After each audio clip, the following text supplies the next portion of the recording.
This is Kenya's biggest conversation. We have a guest in the studio. She is the data commissioner. We'll be talking about all the data that everybody has about you and how safe it is and whether you should be giving out all this data, all this information. Unampatia majina yako yote ya kitambulisho. Her name is Immaculate Kassait. She's the data commissioner. We welcome her the way we welcome all our guests by giving her the day's proverb. Yes, and our proverbs for this week from the country of Angola.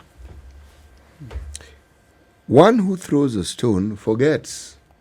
However, that's my addition. One who is hit remembers. One who throws a stone forgets. Yes. One who is recipient of the stone Yes. does not forget. Yes. One who holds the hurled stone does not forget. Yes. They will always remember. They do.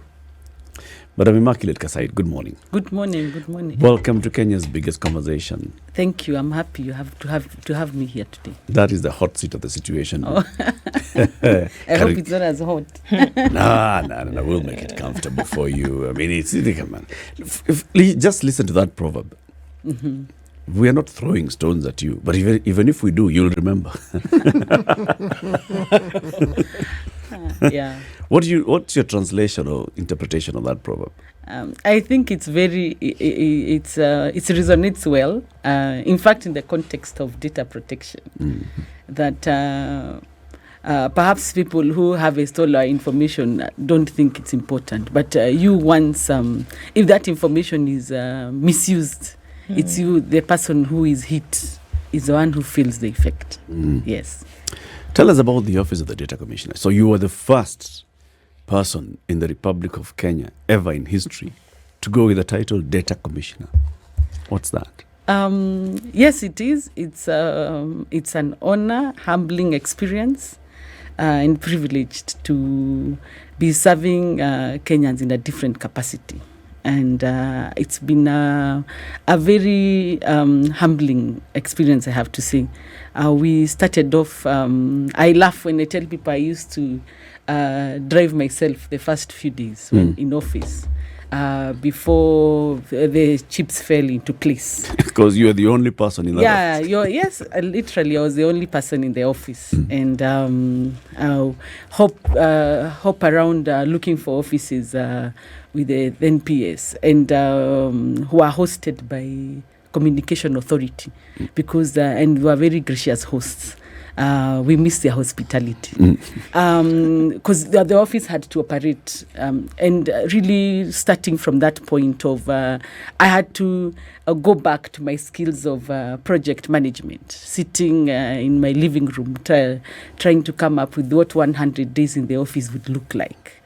And coming from there to today, our own premises at Britam Towers and our own, we are not yet there in terms of staff establishment, our own staff, a budget, a lot of support from Parliament, lot of our committee and Parliament from National Treasury, a lot of support from different multi-agencies to help us get our staff together, that is public service, a lot of support from the ministry in terms of our initial work, a lot of support from donors like GIZ, the European Union, UK, which helped us with our first strategic plan. So coming from taping my 100 days to today, when we have staff and celebrating our third data protection day, Privacy Day this weekend, it's a great honor, really. I can only say I am privileged to be there at this time. Thank you. What's the role? What's the job? The role, we are the police of data. Let me say that. We are a regulator as a data commissioner. Our sole responsibility is to remember that the rights of the data subject under the Constitution are protected. The putting into place of a data protection regime shifts the responsibility from the people who ask you for your information to you as a Kenyan citizen. It's your responsibility to know when your information is being collected at any given time and by who and for what purpose. So that's how we come in, to regulate that space, to make sure anybody who is collecting your information is making sure that they are following the necessary regulatory framework. Yeah. Okay, because when a lot of folks hear it, what we hear is that the information of Kenyans is being collected and kept in one pool. But I hear you saying that actually what it is to make sure that wherever your information is being collected, at the reception of a building, in a hospital, in a hotel, whatever, that those folks who are collecting the data will then or must respect the integrity of it. Correct. Is there? Yes, that is a correct, description of what our office does. Yes. The fear, though, is something totally different. How do you dissuade Kenyans from then holding on to that fear that actually it's a big bad office somewhere in government who is keeping tabs on us and making sure that, doing mass surveillance? No. We are, take your typical regulator, and there are many in this country: Insurance Regulatory Authority, NTSA, CA, Communication Authority, SASRA, which is for SACCOs. We are many, CBK, which is for bankers. Our work is that it's in that space, and the context is globally. Over 40 years ago, Convention 108 put in place what we call the right to making sure that there is an authority, the right to data privacy. So in that context, globally, you've seen a movement, and more recently in the European Union, what most people call GDPR, the General Data Protection Regulation. When the world begins to realize that we are all harvesting people's information, we are all keen to have people's information. Developers are saying we need people's information to come up with solutions that are specific to health. We want solutions which are specific to our customers. We are all looking. You remember earlier you're talking about the traffic update, and I could see what you're using is artificial intelligence. It means that we are all, I don't know whether it's Google Map, is able to pick every single car on every simple highway, and then they are able to put together and they are able to analyze, to give you a solution, to tell you which are the options in terms of the ways you can use. That's what technology helps us. And then locally with the digital economic blueprint, and even with the president movement towards making sure the digital superhighway. So you can speak about transformation in terms of ICT and leave out data protection, because it's about collection of massive data. So if everybody is collecting massive data, and one of the biggest risk today is the data brokers. Yep. They harvest that information, they sell it to people, and without your consent. So with that, you can't wish away the regulator to make sure that everyone collecting that information is making sure that it's safe for the sake of the data subject. Because at the end of the day, we always have to remember it's about the customer centricity. The customer's information is safe at any given time. How exactly do you compute, if you could, the value of data? Because for something to be protected, it must have value. And for an entire commission to be set up, it must, some understanding must have been arrived at that this thing requires protection. Otherwise, we're going to have a problem here. How do you place a value in it? I'll explain why I'm asking the question the way I'm asking. When you talk about data protection, yes, I feel the emphasis on the benefits that accrue as opposed to what we generally talk about is what would assist in allaying the fears that we have about the proliferation of data. Just understanding that, okay, yes, that may be true, but consider this, that in the absence of this, this is where you would be. So let me ask the question again. But I think you've understood what I'm asking. The value of data actually is described as a new oil or new gold. It is so valuable. When you look at it as raw data, it means nothing. It's your name out there. It's your address out there. It's your health information out there.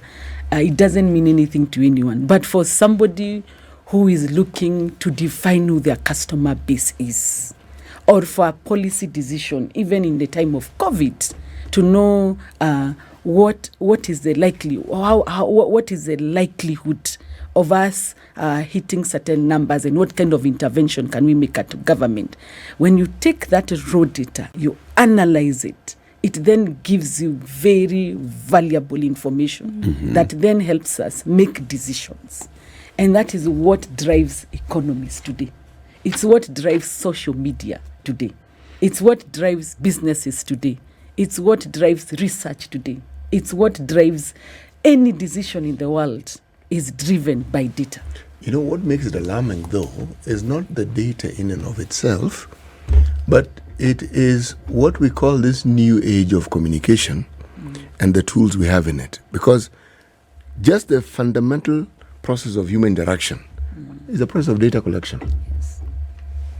In today's world, yes, especially with the social media. Yes. It's even become part of us. We don't seem to remember what life was without communicating through WhatsApp or telling the whole world where you are through your Facebook page or your Instagram. In the end, the people behind those machines have developed algorithms which analyze, and that is why when it comes to your algorithm, you will be able to see when you look at your Instagram page on a regular basis, your only certain type of information pops. Yep. Only certain type of information. Why? Because they're able to analyze and say, let's give this person a specific product. They like hiking, and when I look at what they are posting, where they were last weekend, let's send them a hike of shoes or where the latest hiking is. That is what data is doing. But you're the one who gave them that information. You told them I went to Kilimanjaro or I went to Longonot. So now they're able to, or I went to a party in a certain place. Yes. That's how valuable information is and data. So then how do we define protecting that data? What is data protection? And that's what it is. Data protection, therefore, is to be able to make sure you, as a data subject, in this case, the owner of the information, your information is never misused. Is never misused. And if it's misused, you have a place where you can come and complain that my information has been misused. I was never informed in terms that it was going to be for commercial use, which takes me to the next question that when they collect your information, there must be what we call the principles of data protection. What are those guiding norms of data protection? For instance, what we've spoken about here, when it comes to supermarkets or hospitals, there's what we call, we need to have a lawful and fairness and transparency. Lawful, there has to be a lawful reason why they are collecting information. They must inform you. That is for purposes of transparency. We want to collect your information because you're our customer. Okay. Or you're a customer, or you're our client, a patient, or whichever. And you can be defined by both public and private sector. It's not limited to private sector only. Okay. So it's their responsibility to tell you what the information will be collected for and their legal basis for processing the information. We are collecting information because as our customer, we need to know you. So they must tell you that. So second principle is purpose limitation. So once they tell you that, purpose limitation, it means when they collect that information and they say, we are collecting it because you're a customer and it's for purposes of marketing, for instance, then you must consent to that. So the purpose they collected it is for your customer. So they can't take away that information and then and then use it for other issues. So that is what we call purpose limitation. You limit the purpose by which they take the information. The third one is data minimization. And I often like to say, if I am a customer for an insurance company, and I'm insuring a car, I don't need you to know my spouse or whether what my status is, because that is not necessary. That is what we call data minimization. You only collect information That is necessary for the purpose. for that particular purpose. And the reason why there's that insistence is because if you collect true information, you're even risking the life of that data subject. You see, why do you need so much when you only need so little? And then the other issue is accuracy. When you collect my information, please can you make sure that it is accurate? You need to make sure that it's accurate. And then we have the security aspect of data. When you collect data, make sure you have systems that protect data. From when you conceptualize, how do you collect it, how do you store it, how do you process it? So institutions like data controllers and data, which I'll come and describe shortly, controller and processor, have a responsibility to make sure that the information they collect, it's actually safe. So they have to put in place mechanisms that secure your information. They have that responsibility. So in the instance of, which is a very commonly talked about, access to buildings, which is a legal requirement, which in that case, the owners could say it's a lawful purpose. We are collecting because under the private security agency regulations, you're supposed to deposit your identity and show your identity. They have a lawful purpose to collect that information. However, going beyond that purpose to collect that information and storing for that information for unnecessary duration of time. 2, collecting information that is beyond personal identification. Why do you need to know my email address as I access or my residence? Or my residence. That is too much. And remember, I talked about data minimization. Yes. Only collect what is necessary to be able to identify me. So, and because there has been a lot of public outcry about that information. Yes, you're going into a building and they're asking you for everything. In fact, you even leave your ID and they take a photocopy. Actually, you have got to the heart of the matter. This leaving my ID. By law, they actually what are they required to just you show your identity, you deposit. Show or deposit? Deposit. You can you deposit. I leave it with them. You leave it when you are way out. You leave. The concern therefore is, why are you asking my biometrics to access a building? Yes. You see? Yeah. I have a problem. Okay. Let me give you, have a problem with depositing. Example. We I went to, just as an example, so we can bring this thing home. We went to Kilifi. We were doing a show. We were checking into the hotel. CT Muga refused to leave his passport at the desk because he said, I don't understand. I'm checking into this hotel. You knew I was coming. You knew I was coming. You know what we're here for. The work that we're doing is down the road. The man refused to leave his passport at the desk. And he kept asking the question, why I'm not leaving my passport. I don't see why I should. Legal purpose. Man even refused to log on to the hotel's Wi-Fi because he said, look, these people are mining my information. Now, we also need to be a bit kind to the people so that you allow them to do their job. By the hotel asking you for their information, they are within the law. It's a lawful purpose. The question is, did they explain to you? Because so that we can move on to the next purpose, I don't dwell too much on this. What we have done, because we've received complaints on that particular issue, we are currently investigating 2 buildings on that issue of data, and another 1 building is an audit. But because it's such a huge public outcry, what we've done, and this is recommended globally as practice, you then you give guidance. So we are at the tail end of constituting a team. And our hope is that sooner than later, we should be able to have a guidance note to private security, because it's a concern that has been raised even by some who are even proactive, who are running, because they also want to be compliant. And credit to them, those who want to be compliant, but also by law, they're supposed to actually collect your information. So that is what we are doing as an office to address that concern.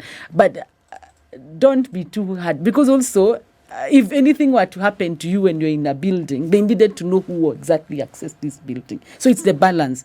And what we recommend, it's important to have what we call a privacy notice. And a privacy notice literally would be telling people, we collect information, this is the purpose of the information, this is how long it's going to be stored. It's really holding you accountable for how you collect people's information. Exactly, But because does that now those actually are the happen? aspects are the ones that Yes. we're talking about. Yes, right? yes, So yes. anybody who's collecting your data, they've got to inform you all Yes. those things. Yes. What's the legal purpose? How Yes. long am I keeping? What kind of Yes, information do I correct. want? What shall I use the information for? Yeah. So they should give you that Yes, they information, should. and then you consent to that.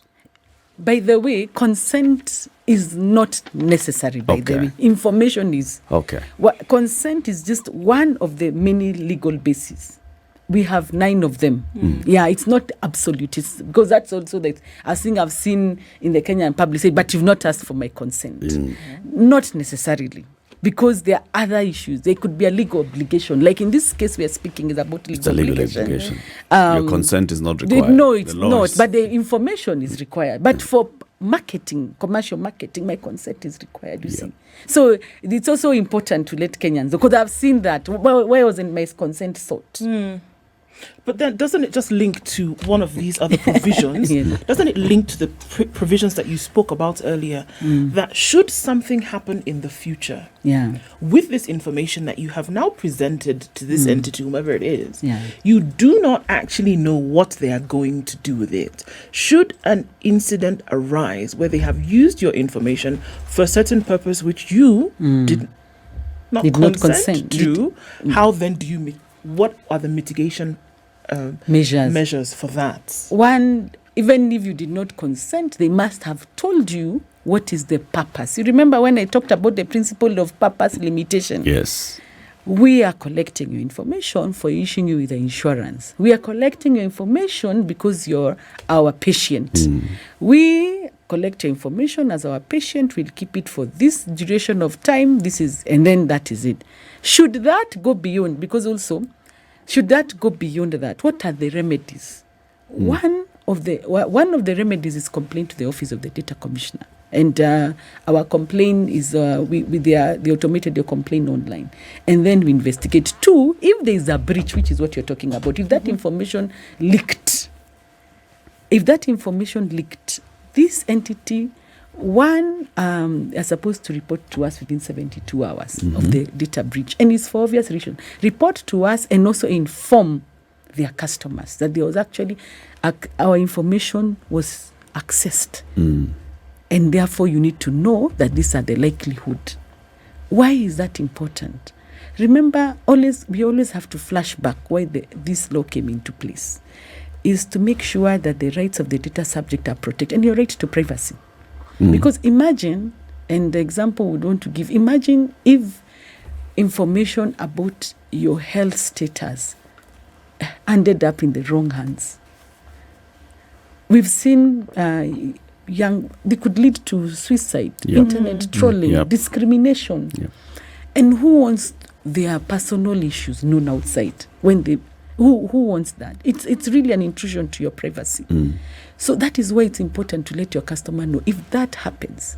And you need to report to the Office of the Data Commissioner, because really it's part of your self-regulation. If that doesn't happen and we investigate and we find out there's a breach, then we come to what we call an enforcement notice. And then if by enforcement notice we tell you we've investigated this issue, there was an issue on this issue, you didn't apply this principle, you didn't explain to your customer on this, you don't have a privacy notice, we now then want you to actually deal with your issues within 30 days. If that doesn't happen, we then go to the enforcement, to the penalty notice, where it's 1% of your profit and or 5 million shilling. And I believe this country is working towards making those penalties even stiffer. You have seen the kind of penalties that other countries are experiencing in Europe, because theirs are even stiffer. But I would believe the makers of the law understood that this is this is a country that is growing. Yeah, but that does not stop us from legal reform and make sure the penalties are even stiffer.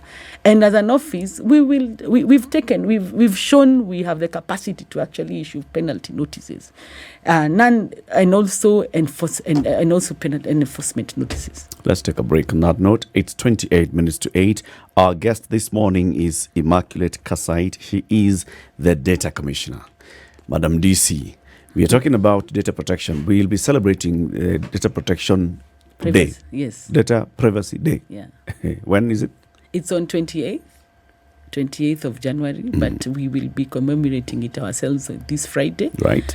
We have activities lined up. We have master classes going on. We have seminars going on Thursday, that is 26th, and then the actual day's commemoration is going to be on 27th. We have booths. We have over 60 exhibitors who are coming from different sectors, private and public, basically demonstrating what they are doing in as far as data privacy is concerned. Indeed, very interesting. This is the Situation Room, the only way to start your day. Immaculate Kassait, the Data Commissioner, is our guest this morning, and we are talking about data protection in the country. Madam DC, let's go straight into this one, okay? Recently, people have just been raising alarm. So, in fact, the High Court has even allowed 2 lawyers to go ahead and collect complaints from other people who would like to join a class action suit against a mobile telecom operator. Because at the point of collecting data as you're registering SIM cards, one of the clauses in that form was, okay, we can even collect information about your bank account details, your credit card information, SWIFT code, or other banking information. And people are wondering, wait, I just registered a SIM card with you, bank, and then there's now a whole connection of, how many you guys are been used by Kerry, Kerry can now come for me, you know. Remember what the president was saying, how come Kerry, you only have X number of pins and these guys have X number of subscribers, so is there a connection? So what is the extent of protection of data that you give to these organizations? There is that legal, yes, they have a legal mandate to collect my information, but do they have legal mandate also to share with other government agencies and such kind of Okay. Without going to the merit, because I don't have the details yet in terms of the case, I think it's commendable to begin seeing vibrant concerns by Kenyans about data. That tells you that indeed people are woke on their on privacy, and it's good. 40 plus years in the celebration of the Data Privacy Day, people are beginning to ask those questions, and it's a good thing because then Kenyans are taking charge of their own information. I'll go back to my point earlier when I said that when it comes to data purpose limitation, you would need to explain to Kenyans what the information is for when they are collecting their information. And in when it comes to there's what we call legal basis for processing data. And of the 6 legal bases for processing data, the ones that mostly apply to private sector are a legal obligation. That there's a legal obligation between us and yourself. That's why we're collecting data. We need this data for purposes of performing a certain contract.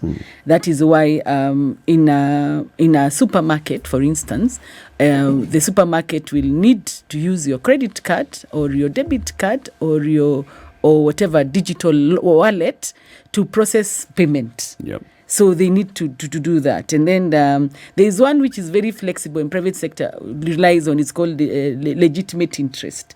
That we have a legitimate interest because you're a customer to do this and the other.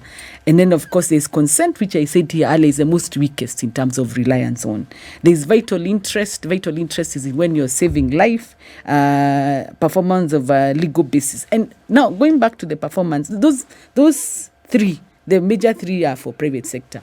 For government institution, the one reason why they collect data is for legal basis and performance of a public interest. And this, any government institution will will rely on it. That we are collecting your information because we are required by the law, and this is what we are supposed to do. Coming back to the concern that was raised earlier, I must emphasize, as a data controller, and the data controller is the person who decides what to do with your information, it's absolutely important to explain to your data subject why you're collecting the information, and you cannot collect information in perpetuity. 2, you cannot collect all the information. You must limit how much information is for the same reason. So it's incumbent on data controllers to explain that and make sure that they limit in terms of what information they are collecting. Then now actually tell us about those two terms, data controllers and data processors. To make it very easy, because when you use them, then people are saying this one is becoming a lawyer now. And they'll ask me, is a Buddha rider a data controller or a data processor? Let's break it down. Okay. We use a lot of we use logistics firm then, but now we use bodas. Yes. To collect our information, and we tell them where we are. But you see, you're not talking to the boda, you're talking to the Uber app. Yeah. Or whichever mob app that is that we are using to tell us where, or the restaurant, or the pharmacy, or the person who is selling you clothes. That person selling you clothes is a data controller, because they're the ones collecting information about you. Then they make a decision. Yes, where you live, who you are, where you live, and the type of clothes you want. Well, clothes you want is not part of data protection, but they're giving you a service. But you see, they are collecting the information. Then they decide to send Buddha. So the Buddha become a processor. Okay. So processor, because they're using the information. They have been instructed by the core. That is the basic of explaining it. Let's go a notch higher. In a hospital case, when you walk into a hospital, the hospital collects your personal information. So the hospital in this case becomes the data controller.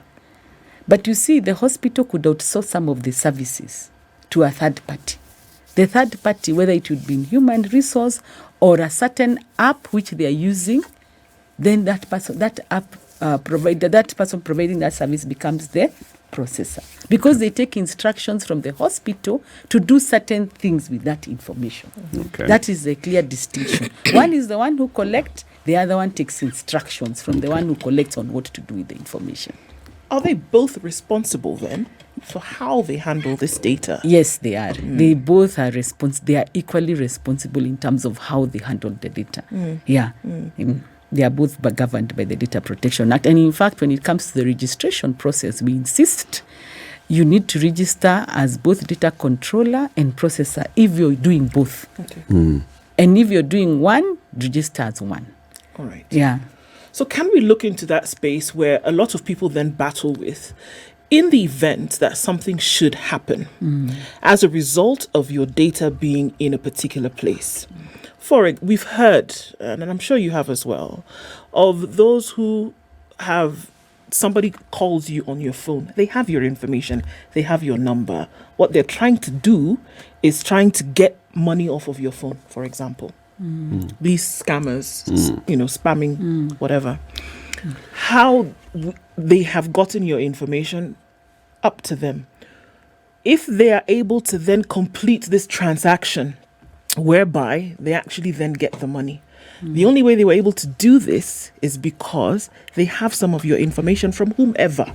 Could have been a money agent, whatever, on the list where they fill in. If you was to start to trace back, who would be held responsible, and how then can you get, the measures then put in place to either get some reprieve for yourself as a victim, or make sure that it doesn't happen again? Let me emphasize also that we need to also draw a line about cybercrime. Because many times we find ourselves with that concern, which is outside because that's a crime that has actually happened. Yeah. And in that case, that is an issue that needs to be investigated by DCI. Because it's somebody who defrauded person using a digital wallet, and there's a cybercrime act which then falls into effect in as far as this is concerned. Okay. And it's important that people know that's the route. When you lose money, that is the route that actually needs to happen. Okay. The act drills down on the institutions mostly. Well, let me say mostly, because there are some people who actually collect data on their own behalf and then misuse it. But the responsibility of the act was more of you who is collecting information, you who is giving instruction to other people, and how you're utilizing information and making sure that people's information is safe. And the context was e-commerce. Looking at it that way, why it was pushed in the case of Kenya particularly was e-commerce. That the last and a lot of emphasis under the digital superhighway, that you look at the connection, that we put fiber cables as we put cables, we put satellites, we make sure everyone has a phone, make sure everyone has a digital wallet. A lot of information moves through that channel. It's supposed to propel this economy in terms of commerce. Yeah. How do we make sure that people who are collecting this information secure it? Because you don't want to transact with a country which does not have a proper regulatory framework that can secure people. And just to say, I like to say this, because people may say, me, I'm a small SME. I don't need to comply with the data protection. But remember, a small SME could grow to transact with people who of European nationality. And if there's a breach of their data, you will be held responsible in Kenya and in Europe. And the penalties can be quite stiff. And also, what is the reputation risk for your business? Because what does that mean when people know that your business does not comply with data protection? Yes. So does the GDPR of Europe apply in Kenya? No, it doesn't apply in Kenya. But it is, we compare. We hope someday we can have what we call adequacy decision for the European Union board, but we are not yet there. We, as a commission, what we are doing is to try and get into those spaces. It helps, because then in terms of data flows from here to other countries, for our businesses, because we can see Kenya as a hub, you're seeing businesses growing to the next level, it will help. Yeah. But when you look at European Union, the GDPR vis-a-vis our data protection, there's really not much different. Maybe the penalties of ours are a bit more kind. We hope we can make them stiffer someday. Talking about the legal status, legal basis, legal obligation. So the government comes to you with all these legal bases and they want to collect your information. The Kenya National Bureau of Statistics is doing its survey, and it's going to the people and asking them very many personal questions, which are then put into information. 20% of Kenyans are doing this and the other. And my God, I'm among the people who had told them this. So surely now. Like the one we saw the other day. Yeah. How many people in Muranga now, the women of Muranga, are leading in having multiple sexual partners. And you're thinking, hold on a minute. But you don't know who it is. Yeah. But we know people from Muranga. No, but you see, that's the thing about data protection. One of the exemption actually is for journalists. Yeah. The journalists are exempt in terms of, they collect information and it's personal. Yeah. And you're doing public duty. Yeah. The other one is research. I believe what was released is research. Yes. Those are exemption, and there are many other exemptions, including national security. There are exemptions in every rule. There is an exemption. You're allowed to do research, because you see, research what we call data anonymization. Yes. You cannot relate this data to this person. Yes. It was simply a research. It was a research. So they are able to mask or encrypt or anonymize or pseudonymize your information. so that we do not know who this is. Like, even if you know people from Muranga, you don't know who it is, and you don't know who unless they come and tell you, I'm the one who was interviewed. Yeah, it's good enough. But you know, there's the other side of the government. Sorry, City. Yes. There's the other side of the government that is collecting your data by offering you services. So you go to the eCitizen platform, or you go to the Nairobi online platform, and you're transacting. You're applying for a business license. You're trying for whatever you are trying. You are applying for on NTSA for your driver's license. There's a third party that is providing that service, and they're the ones therefore who are. So what are they? Are they the processor? Are they the controller? And to what extent is my data protected, such that this person, wakikosana na serikali, they're not going to go with my data? That's why we are here. That's why we are here, and as an office, in case that happens, that we can hold those institutional accountable. So what I'm asking is, as a regulator, what do you do in advance to ensure that by the time this platform is being rolled out, everything has been put in place to protect my data?